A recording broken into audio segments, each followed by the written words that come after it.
Thomas, Emily, and Sophie Merrick once epitomized the American dream. A successful real estate mogul, his beautiful wife, and their bright teenage daughter lived in a $5 million mansion, surrounded by luxury and admiration. But behind the glittering facade, everything was falling apart. When the Merricks' dream life crumbled under the weight of debt and desperation, it led to a shocking act of violence that no one could have predicted. Thomas didn't just lose his mansion. He lost everything, including his family, in the most horrifying way imaginable. What drove a man to execute his wife and daughter? The truth behind their tragic deaths is more chilling than anyone could have imagined. It was the kind of life that most people could only dream of. Thomas Merrick, a well-known real estate mogul, lived with his wife, Emily, and their 16-year-old daughter, Sophie, in a luxurious $5 million mansion tucked away in a prestigious neighborhood. The sprawling estate boasted manicured gardens, a private pool, and panoramic views of the city below. The Merricks were the picture of success, their lives filled with extravagant parties, charity galas, and international vacations. To outsiders, they were the epitome of the American dream, a family living in wealth and contentment. Thomas had made his fortune by building and flipping high-end properties across the country, and for years his business ventures had flourished. He was a charismatic, ambitious man with a reputation for making deals that others only dreamed of pulling off. Emily, his supportive wife, was a former socialite turned philanthropist, and together they formed the perfect power couple. Sophie, their only daughter, had grown up in the shadow of luxury, attending private schools, traveling abroad, and being groomed to follow in her parents' footsteps. But what no one knew was that beneath the surface, cracks were forming in the Merricks' seemingly perfect life. The real estate market, once booming, had taken a dramatic downturn. Property values plummeted, and Thomas found himself facing mounting debts. His once affordable business ventures had turned sour, and he was forced to take increasingly desperate measures to stay afloat. He used personal loans, leveraged his assets, and even mortgaged the mansion that had been the crown jewel of his success.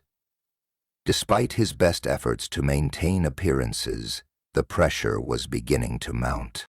Emily, ever the optimist, was blind to the full extent of the financial trouble.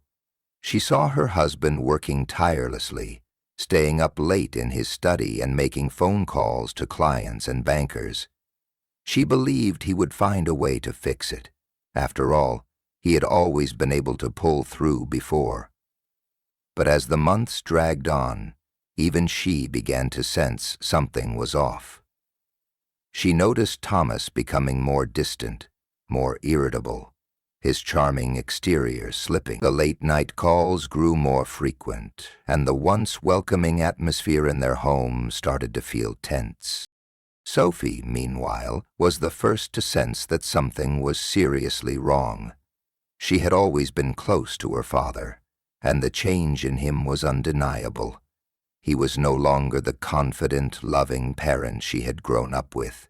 His temper flared more easily, and the arguments between him and Emily became more intense.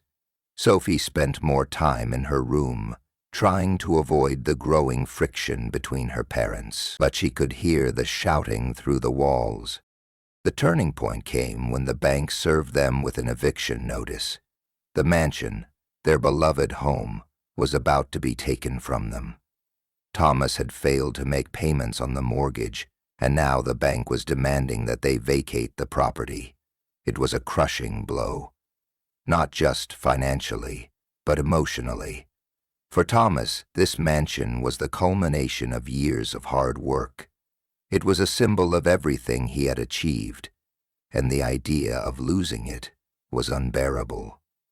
So true was the culmination of years of hard work. It was a symbol of everything he had achieved, and the idea of losing it was unbearable. Desperation set in. Thomas tried to negotiate, hoping to buy more time, but nothing worked. The mansion would soon be emptied, and with it the last vestiges of his once glamorous life. Emily tried to comfort him, urging him to focus on their future together, but Thomas couldn't hear her. His world was crumbling, and he could see no way out. In the weeks leading up to the eviction, Thomas became a shadow of the man he once was. The cracks in the facade grew wider. The pressure was consuming him, and for the first time Emily began to fear that he might not just be losing control of his finances. He was losing control of himself. As the eviction date loomed closer, the Merricks' once immaculate mansion began to show signs of neglect. The sprawling grounds, which had once been meticulously manicured, were now overrun with weeds. The perfectly maintained pool, once a shimmering blue oasis, had turned cloudy and green. Inside the house, the air had grown heavy with a sense of dread. Rooms that had once been filled with laughter and social gatherings now felt cold and barren. The high-assigned furniture and decor, once symbols of their success, seemed out of place in the empty, silent house. For Thomas, the reality of their situation began to sink in. Every corner of the mansion, every piece of furniture, every luxury item felt like a reminder of his failure. The relentless pressure of looming bankruptcy and the humiliating eviction weighed heavily on him. He stopped attending business meetings, canceled social engagements, and spent more and more time alone in his study, trying to figure out how to salvage what was left, letting himself figure out how to salvage what was left. Finally, he picked his business partners, once loyal, had begun to pull back, and his phone buzzed constantly with calls from creditors demanding their money. The weight of it all was suffocating. Emily, ever the optimist, tried to reassure him. She wanted to believe that they could find a way out, that somehow they would pull through this disaster together. She kept up appearances as best as she could, continuing to make public appearances and attending charity events, hoping that if they just kept their heads held high, things would eventually improve. But privately, she too was feeling the strain. There were moments when she would catch glimpses of her husband's growing frustration. His temper flared more easily, his eyes more hollow with exhaustion.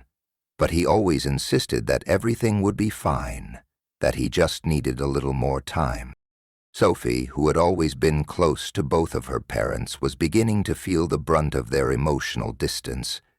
She had always been a quiet, introspective child, but now she found herself retreating further into her room, away from the tension that filled the house. She overheard her parents' heated arguments late at night.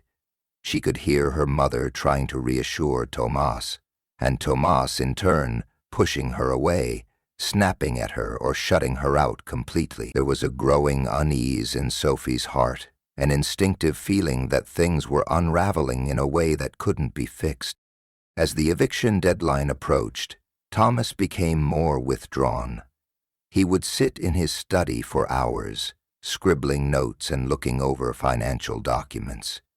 There were times when he would pace restlessly around the house, muttering to himself, lost in a world of numbers and worst-case scenarios.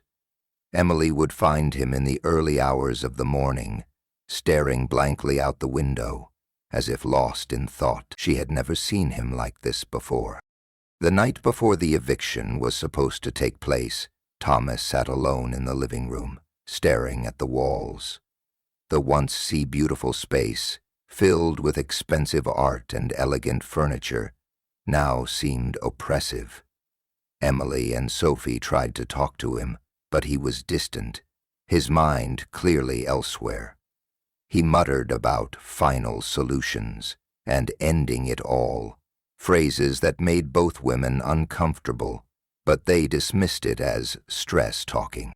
That evening they hosted one last gathering, a farewell party for friends and colleagues, as though nothing had changed.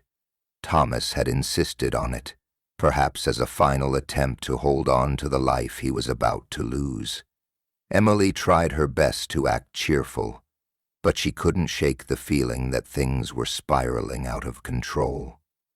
She didn't want to admit it, but she feared the worst. Even Sophie, who had always been hopeful, felt a growing sense of dread. The mansion, the lavish lifestyle, the power they had once held. It was all slipping away, and with it, something darker was taking hold of her father. As the night wore on, the party seemed more like an act, a desperate attempt to pretend that everything was fine. Guests mingled, laughing and chatting, unaware of the storm brewing just beneath the surface. But Thomas was not in the mood to entertain. He disappeared from the gathering, retreating to his study once again, and Emily, concerned, went looking for him. Sophie followed her mother, her heart pounding with a sense of unease she couldn't explain. They found Thomas in his study, pacing frantically back and forth, muttering to himself. His eyes were wide and unblinking, as though he hadn't slept in days. His face was pale, and his clothes looked disheveled. Emily approached him cautiously, speaking softly, but Thomas didn't seem to hear her. He was too lost in his own thoughts, caught up in the whirlwind of fear and frustration that had consumed him. Sophie stepped forward, her voice trembling, but her father didn't acknowledge her either. He was already planning. And as Emily and Sophie stood there, helpless and confused, they had no idea that the next day would bring with it an unimaginable horror. The mansion would not just be taken from them by the bank, it would be destroyed in a way that no one could have foreseen. The dream that had once seemed so perfect would be shattered forever, and in its place there would be nothing but darkness. The morning of the eviction was eerily quiet. The sun rose over the Merrick's mansion, casting long shadows across the now overgrown yard. Outside, the moving trucks waited in silence, their engines idling, ready to clear out the remnants of a once glamorous life. Inside, the atmosphere was thick with tension. The house, once a symbol of wealth and achievement, felt hollow, its grandeur now tainted by the bitter reality of their situation. Thomas had not emerged from his study since the night before. Emily, now fully awake, wandered through the house, looking for signs of life from her husband or daughter. She found Sophie in the kitchen, eating breakfast, her eyes tired and distant. Sophie hadn't slept well the night before, tossing and turning in her bed, haunted by an overwhelming sense of foreboding that she couldn't shake. She knew something was wrong, but couldn't put it into words. Her father had been so different lately, and Emily seemed more anxious than ever. Sophie didn't want to admit it, but deep down, she feared the worst. Emily, trying to maintain her composure, made small talk with Sophie, but neither of them felt like the conversation was real. It was as though they were both trying to convince themselves that this day would pass like any other, that maybe, just maybe, they would be able to get through this together and find a way to rebuild. But there was a weight in the air, an unspoken dread that clung to everything. Around 8 a.m., the sound of footsteps echoed down the hallway. Thomas appeared in the doorway of the kitchen, his face pale and drawn. He looked as though he hadn't slept at all. His eyes were wild, unfocused, and there was a strange intensity in the way he held himself. He didn't speak immediately, but instead walked to the window and stared out at the moving trucks parked in front of the house. Emily approached him, placing a hand gently on his shoulder. She had been trying to hold it together for both of them, but now she felt an unsettling chill run through her. "Thomas, we need to talk," she said softly, but he didn't respond. His gaze remained fixed on the scene outside, as if he could will the trucks and the eviction process away. Emily's heart pounded in her chest. This wasn't the man she had married. This was someone else, someone unrecognizable. She tried again, her voice trembling. "Thomas, please, we can still figure something out. We'll manage. We can start over." But he turned to face her, his expression cold, his jaw clenched. There was something in his eyes, a look of desperation, of fear, mixed with something darker. For a moment, Emily didn't know what to say. Her mind raced, trying to comprehend what was happening to her husband. It was as if he had already checked out, as though he was no longer truly present. The silence stretched on until Thomas finally spoke. "It's too late. I've already lost it all. There's nothing left." His voice was flat, devoid of emotion, as though he had already accepted his fate. His words hit Emily like a punch to the gut. She couldn't understand how he could have reached this point, how the man who had once been so determined, so full of life, could now be so utterly defeated. She tried to reach him, to offer comfort, but he pulled away. "Don't you see, Emily? It's over," he muttered, his voice breaking. "There's no coming back from this." In that moment, Emily felt a wave of panic rise in her chest. She had never seen him like this, so detached, so lost. She didn't know how to fix it, how to bring him back. Her mind raced, searching for something to say, something that might snap him out of this spiral.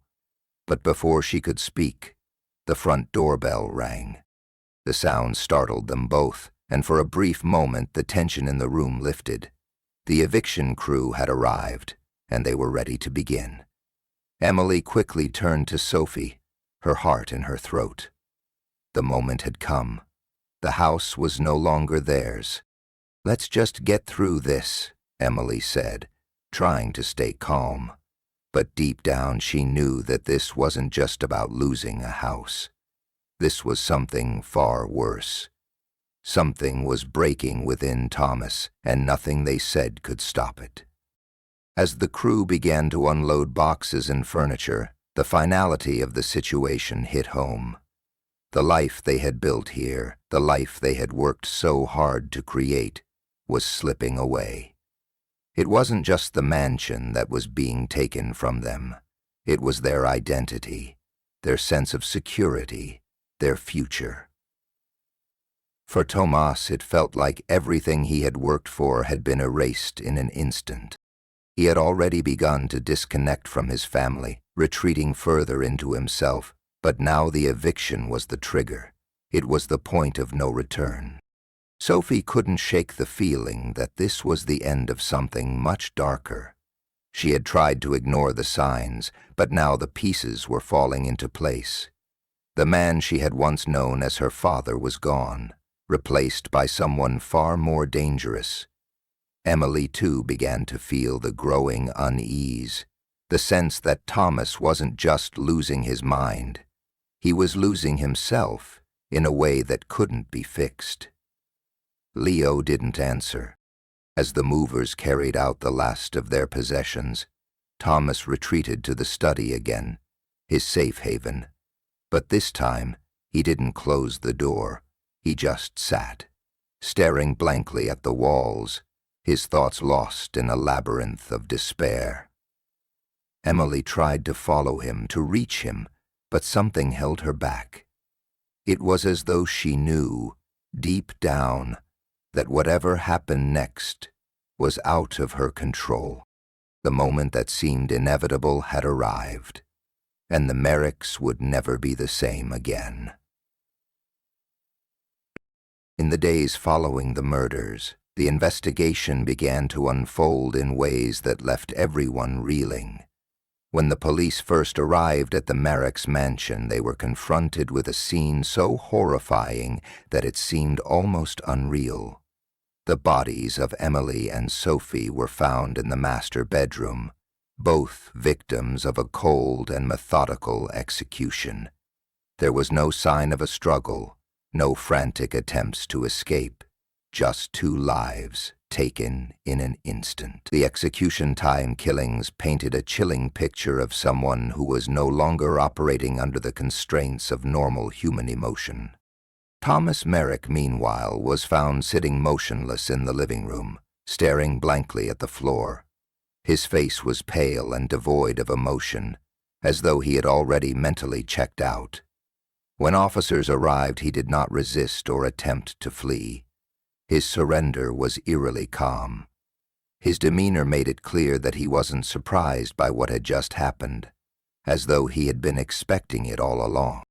At first, the authorities struggled to understand how such a tragedy could unfold in a family that, on the surface, had seemed to have it all.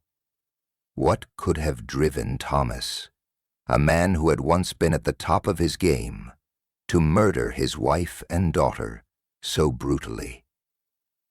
Was it a crime of passion, a result of a sudden emotional breakdown, or something much darker, something premeditated? Our Andrev Tuzhem. The investigation quickly revealed that the truth was far more complex than anyone could have imagined. As detectives combed through the Merrick's financial records, they uncovered a web of mounting debt and failed business ventures. Thomas, who had once been hailed as a successful real estate mogul, had invested heavily in properties that had failed to turn a profit. With the housing market in freefall, his empire was collapsing, and he had been desperately trying to hold it together, using loans, drawing from savings, and even mortgaging his family's mansion. But nothing had worked. His wealth had evaporated, and so had his sense of control. The real shock came when investigators found that Thomas had been secretly transferring large sums of money to offshore accounts in the months leading up to the murders. These transfers were not just routine financial moves.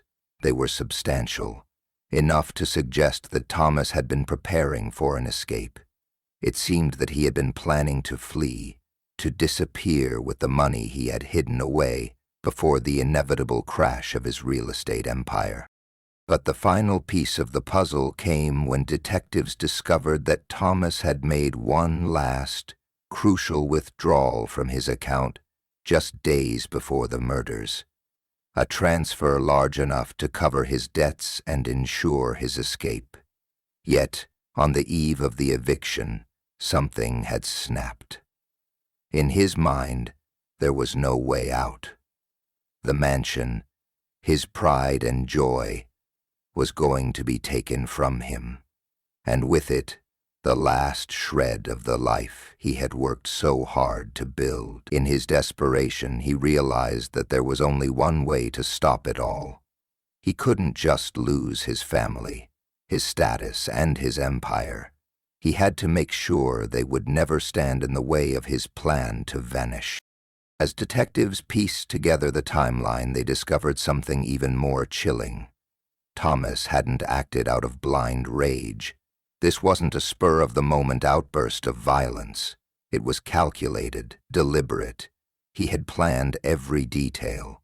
He knew the eviction was coming, and he knew he was about to lose everything.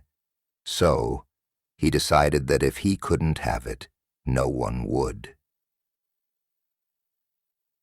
His family, who had once stood by him through thick and thin, became collateral damage in his scheme to preserve what little control he had left. His outside Emily and Sophie, trapped in their father's delusions, had no idea of the dark thoughts that were consuming him. They tried to comfort him, to offer support. But Thomas had already made his decision. He had planned the murders with cold precision, shooting Emily twice in the chest, then turning the gun on Sophie, who had likely tried to flee, a single bullet ending her life. He left their bodies where they fell, his emotions frozen in a kind of numb acceptance. But what the investigators were still struggling to understand was the psychological state Thomas had been in leading up to the killings, the stress, the financial ruin, and the loss of control over his life seemed to have triggered a mental collapse. As one of the detectives put it, Thomas had entered into a psychological spiral, where his sense of identity was completely entwined with his success.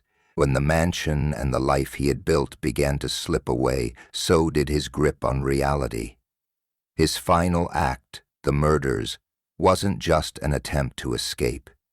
It was an effort to erase his failures and reclaim his sense of power, no matter the cost. As the evidence mounted, the case became more than just a family tragedy. It was a stark reminder of the dangers of unchecked ambition, the pressure of maintaining appearances, and the devastating consequences of a man driven to madness by financial ruin. Thomas Merrick, the man who had once seemed invincible, had been reduced to someone capable of unspeakable horror, and in the end, he couldn't even escape the consequences of his actions. The trial, when it eventually came, would reveal more about Thomas's state of mind. His defense would argue that he was not in control of his actions, that his mental state had deteriorated so significantly due to the financial pressures that he had no ability to understand the gravity of what he had done. But even as they made this argument, the chilling reality of the premeditated nature of the killings hung over the case, making it clear that Thomas had made a conscious choice to destroy everything he had once held dear, including the family that had supported him. In the end, Thomas Merrick was convicted of 2 counts of first-degree murder. The jury deliberated for only a few hours before returning a verdict of guilty. The case sent shockwaves through the community, where the Merricks had once been seen as the perfect family. But now, all that remained was a ruined man, a broken family, and a mansion that had once been a symbol of success, now empty and lifeless. Just like the man who had destroyed it all, the aftermath of the Merrick murders rippled through the community, leaving a scar that would never fully heal.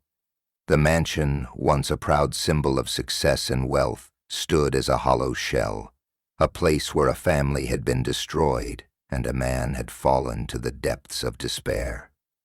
As the media coverage intensified, the name Thomas Merrick became synonymous with greed, madness, and the tragic consequences of a life built on a facade of perfection. The trial that followed was a spectacle of sorts. Cameras were allowed in the courtroom, and the public flocked to see what had once been a powerful and influential man reduced to a figure of fear and repulsion. The prosecution laid out a chilling case, detailing how Thomas had meticulously planned the murders in the days leading up to the eviction. They painted a picture of a man so consumed by his own sense of entitlement that he couldn't bear to lose the trappings of his success. In his mind, the mansion was not just a home, but the very essence of who he was. Without it, he had nothing. The defense, however, attempted to portray Thomas as a victim of circumstances, a man pushed to the brink by the overwhelming weight of financial ruin and the collapse of his business empire. They argued that his mental state had deteriorated to the point where he no longer understood the consequences of his actions. His decline into madness, they claimed, was the result of stress, anxiety, and depression. A man who had worked tirelessly his entire life, only to watch it all crumble before him. But this argument fell flat when the evidence showed the calculated nature of the killings. Thomas had not snapped in a moment of uncontrollable rage. He had made a decision, a deliberate choice to end the lives of his wife and daughter in cold blood. As the trial progressed, more details about Thomas's mental state came to light. He had been seeing a therapist for months leading up to the murders, though his visits had become increasingly sporadic. Records from those sessions revealed a man teetering on the edge, unable to reconcile his public image with the reality of his financial failure. There were also reports that Thomas had started showing signs of paranoia, an increasing belief that everyone around him, including his family, was somehow conspiring against him. It was clear that his mind had fractured under the pressure, but whether or not this was enough to explain his actions was for the jury to decide. On the final day of the trial, as the prosecution made its closing arguments, the courtroom was filled with a palpable sense of tension.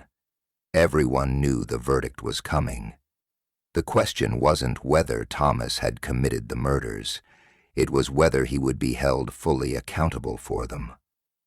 The families of the victims sat quietly in the front rows, their grief overshadowed by the need for justice. Emily's and Sophie's lives had been taken so suddenly, so senselessly, that it felt almost impossible to process. The community, once enamored with the Merricks, now viewed them through a different lens, as the family that had fallen apart under the weight of greed and unchecked ambition. When the jury returned with a verdict of guilty on both counts of first-degree murder, there was little fanfare. The conviction was a foregone conclusion. And yet, it still struck a deep chord with everyone involved. Thomas Merrick, the man who had once been untouchable, now faced the rest of his life in prison, convicted of ending the lives of two people he had loved and once promised to protect. Thomas's sentence was a life term without the possibility of parole. The judge made it clear that there would be no leniency, no second chances. Thomas's days of luxury were over. The man who had reveled in his wealth, who had thrown lavish parties and lived in a mansion that most could only dream of, would now spend the rest of his existence behind bars. The tragedy of his fall was not just the murder of his family, but the disintegration of his own humanity. Ah, 'tis a marvel if the unjust world was not just the murder of his family, but the disintegration of his own humanity. He had sacrificed everything, his career, his reputation, and ultimately the love of his family, in an attempt to preserve a false ideal of success. While Thomas Merrick's life was reduced to a prison sentence, the community was left to pick up the pieces. The Merrick mansion was sold at auction, its once grand rooms now hollow, its gardens overrun with weeds. The new owners turned the property into a private estate, a far cry from the opulent family home it had once been. People drove by, remembering the story of what had happened there. The image of a family who had once seemed perfect, now shattered beyond repair. For Emily's and Sophie's friends, the sense of loss was unbearable. They remembered the warm smiles, the laughter that had once filled the halls, the charity events where Emily had worked tirelessly to support causes dear to her heart. Sophie, with her quiet intelligence and her future ahead of her, had been a bright light in their community. To lose them both so suddenly, so violently, left everyone with a deep, aching hole in their hearts. In the years that followed, Thomas's story became a cautionary tale, a grim reminder of how unchecked ambition and the desire to hold on to one's status could destroy not just a life, but a family. The Merrick murders were no longer just about a man who had killed his wife and daughter in cold blood.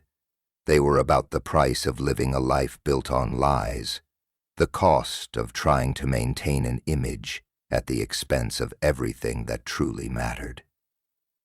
And for the people who had known the Merricks, their memory lingered, forever tainted by the tragic end to a once progressing life.